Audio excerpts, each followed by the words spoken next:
So over time, we've been saying to you that if you have a desire and your belief is the same as your desire, that's really what positive expectation is, then it has to be, and it has to be fast. Because your desire is pure, there's no resistance to it, and it's flowing to you. And you've proved that out in your own life, haven't you? The things you expect come easily to you. It's the things you don't expect that keep seemingly messing up your experience. Someone the other day says, I don't want to work there, but I have no choice. What an awful trap. I want more money, but I can't figure out how to get any. I want a mate, but I can't find a mate. And we say, when you want and you equally or greater doubt the thing you want, then you hold yourself in what feels like a tug of war to you, and it literally is a tug of war, because in your doubting you have introduced a resistance that does not allow you to go to the vortex where what you want is. First, you must accept that you are more than you see here in these physical bodies. Do you? Next, you must accept that the non-physical part of you, some of you call it the soul of you, the God of you, exists even though you are in this physical body. Is that something that you can accept? Next, it is necessary that you acknowledge that you and we are vibrational beings, and it is a vibrational relationship that we have. Good enough? Next, it is of tremendous value for you to acknowledge that the emotions that you feel are your indicator about the variable between the perspective of who you really are and the perspective of who you are being in your body. The perspective of the source part of you, the larger part of you, and the physical part of you that is beating the drum, having the conversation of something here and now. Those two vibrational aspects of you are playing against one another all day, every day, and your emotions are your indicator of that play. Easy to understand? So when you're feeling joy, your thought is in agreement with the thought of source.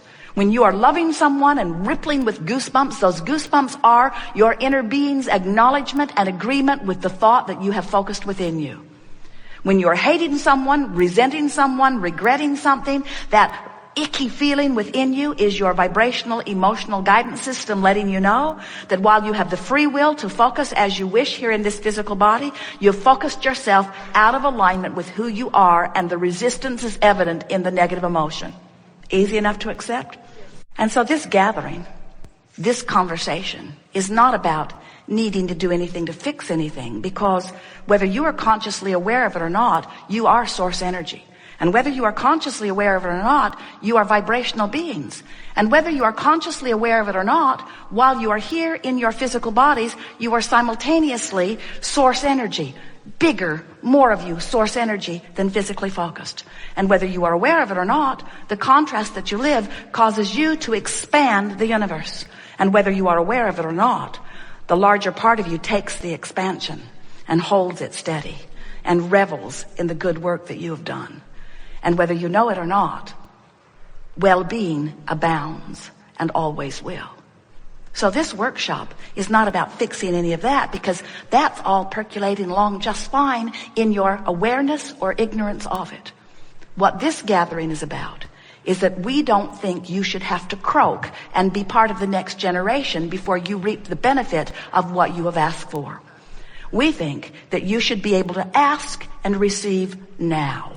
We think that you should get to be the creator that you came forth to be, that life should inspire you to the new idea, and that with very little struggle, you should then be able to quite effectively then turn your attention toward the new idea and no longer justify by beating the drum of why you are asking for the new idea.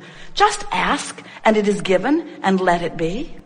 And we are confident that as you ask and launch a rocket of desire that you are in the beginning not a vibrational match to, that with a little bit of effort, far less than it takes you to learn a computer program, with a little bit of effort, you can turn your attention toward this new desire that you have carved out of your life experience.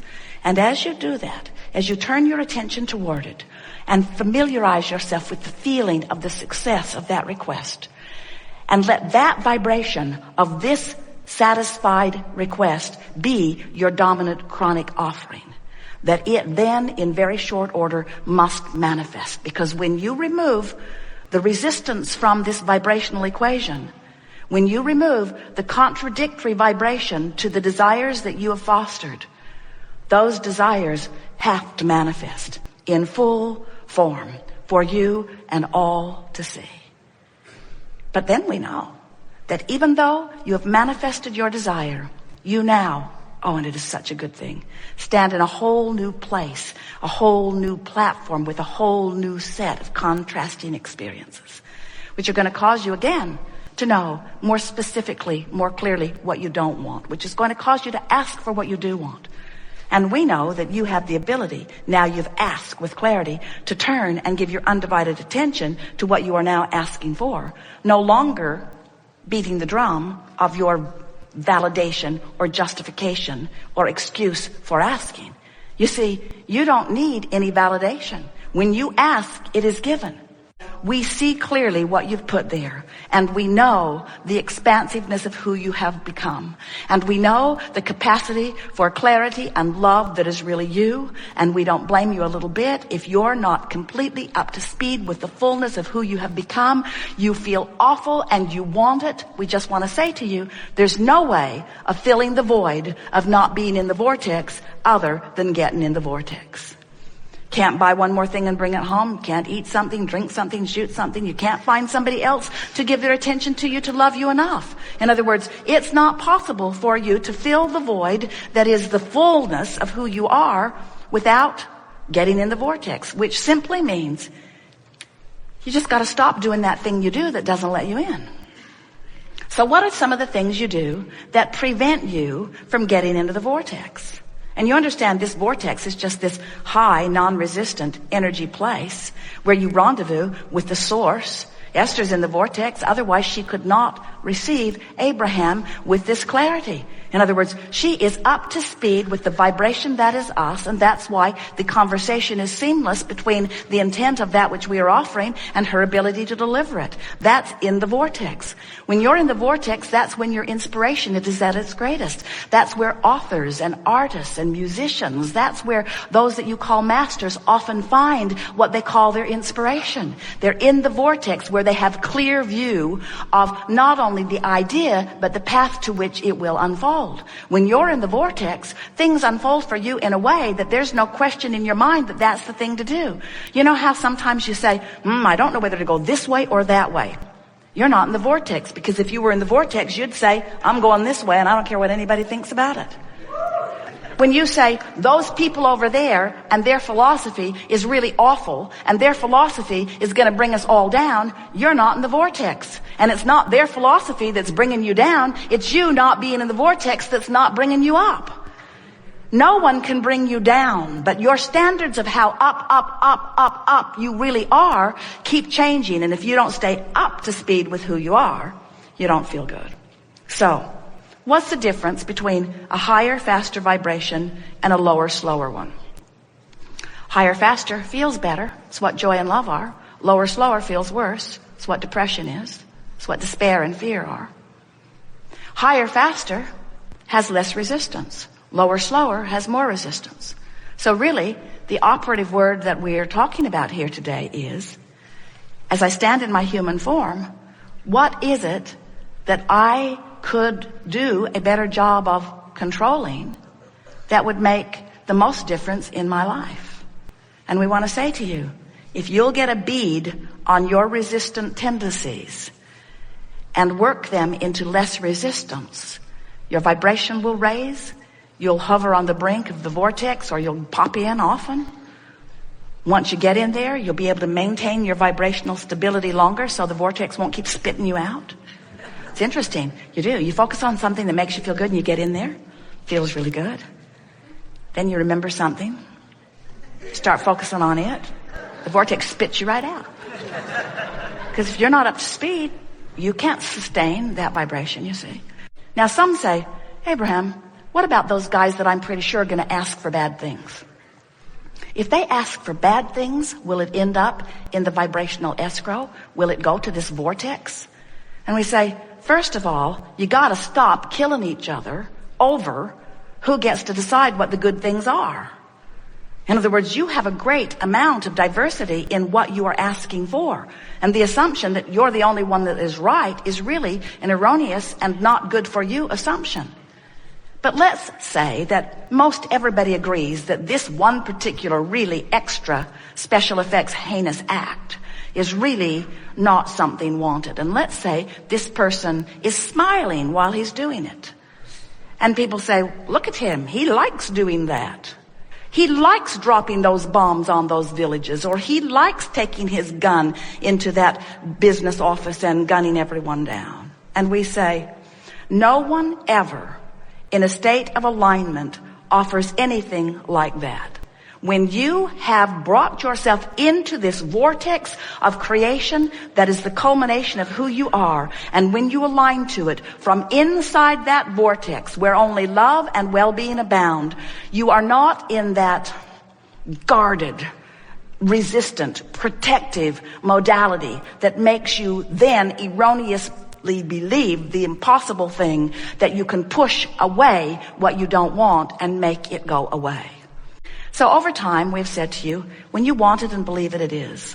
Then we began telling you that you are a creator, and that if you are a deliberate creator, which means you think more about what you want, you script it, you write about it, you talk about it, that more of the things that you want will begin to come into your experience. Be more deliberate in your intent, we said to you. Then we watched you.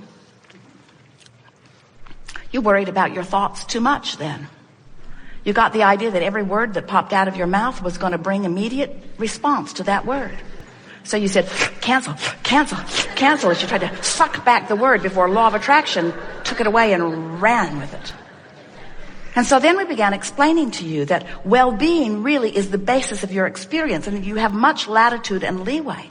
And that if you will think about allowing what you want to come, that there is a step 3 process. Life causes you to do step 1, ask.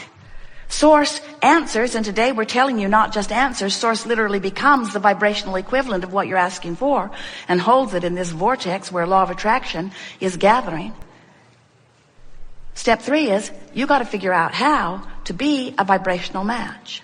And then for a while, we offered you the analogy that when you ask, Source answers. And as law of attraction responds to Source holding the fullness of all you've asked for, as law of attraction responds to that request, the sensation to you is like a being called downstream, naturally toward the fulfillment of what you're wanting. So the art of allowing really is about getting in the vortex. Allowing is in the vortex, resistance is not in, and of course there are varying degrees. If you're in despair, you're far from your vortex. If you're in hope, you're close enough that it's bringing you in every now and again, you see. So our desire for you is that you understand the vortex. We're not ever going to say to you, get in the vortex and stay there forever, because you came forth to explore contrast. Of course you're going to have step 1 experiences. Just don't make a career out of your step 1 experiences. Make a career out of your step 3 experiences. Let being in the vortex be what's most important to you. So, you are creators. Creators are always looking forward into what is becoming, not backward or downward into what is. When you are driving your vehicle, hopefully you're looking where you're going, not where you've been, and not where you are. You don't have those mirrors. They would make you sick if you had them. They'll look right down at the road, right where you are. Think about that. You wouldn't want to go very fast under those conditions, would you? You're just looking right down at where you are. You want to look forward to where you're going, and we want you to understand that as you become forward-looking, and by forward-looking we mean as you become one who looks in the direction not only of that which you want, but hear this, looks in the direction of that which the larger part of you has already become. This is just our way, and we are thrilled at the aha moment you just had. This is just our way of reminding you that often you are looking for love in all the wrong places. In other words, you're looking for the purchase to make you feel better, or the love of another to make you feel better, or the accolades from the public to make you feel better, when all along what you want and need in order to feel better is to find vibrational alignment with the point